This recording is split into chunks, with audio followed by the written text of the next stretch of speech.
Gaming sector has been hit hard with Americans spending more vacations at home and keeping the purse strings tight. How are casino operators trying to buck the economy and get people in their door? Joining us now from Davie, Florida, is Hard Rock International Chairman Jim Allen. Jim, welcome. It's Brian and Dagan. I know you guys would love to be up here, wouldn't you? Aqueduct. You think you're going to get that deal to turn that into a slot machine and horse race track, a racino, if you will? We're certainly excited about the opportunity. You know, it is actually the only city, the only license in New York City, so the opportunity there for Hard Rock and our partner SL Green is incredibly a great opportunity for us. In addition, yesterday we announced a strategic alliance with Robert Johnson through one of his subsidiaries, Caribbean Cage. So we really think that enhances our opportunity in New York, takes it to a whole nother level for such a tremendous market. Jim, what about just the opportunities in other states as they scramble for any kind of revenue? Where will you be expanding? Where do you see possibility here? Well, you know, the Hard Rock brand is actually one of the most recognized brands in the world. And our interest in Aqueduct was because it was more than just a racino.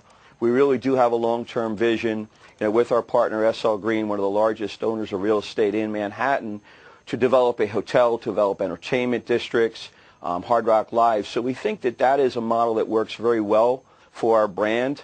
The concept of just a box and machines, which some of the states are starting to navigate for, or towards I should say, is really not something that we think is beneficial for the Hard Rock brand, or candidly even for gaming long term. We think gaming has to be entertainment, not just a facility where people just come and gamble. Well, yesterday I was called an ageist by some people because I said people in their 90s were old. I guess they're not, so I apologize. I'm going to now be a slotist.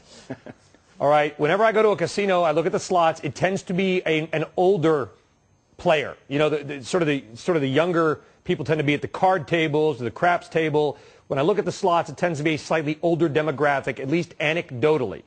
And I'm thinking Hard Rock kind of skews a little younger. So how does it help you to get the slot machine player? Does it fit with the Hard Rock image, or am I just completely wrong and I'm a true slotist?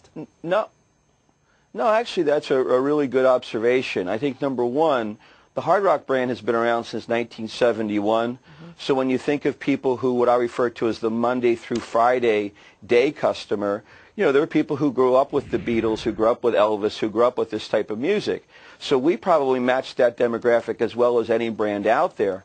The beauty of our brand is that we now have the ability at nighttime and obviously for the weekend energy, you know, to navigate across all different walks of life and all different demographics and ages. And that's clearly why our brand, last year we grew our business at 24%, where just about everybody else in the gaming industry is either going backwards, single, and most particular gaming companies are going backwards at double-digit numbers. So we're able to walk that line of both the old and the new, and I think that's been part of our success. What is growth like then? Give me some more specifics, because you mentioned other gaming companies. You had station casinos filing for bankruptcy.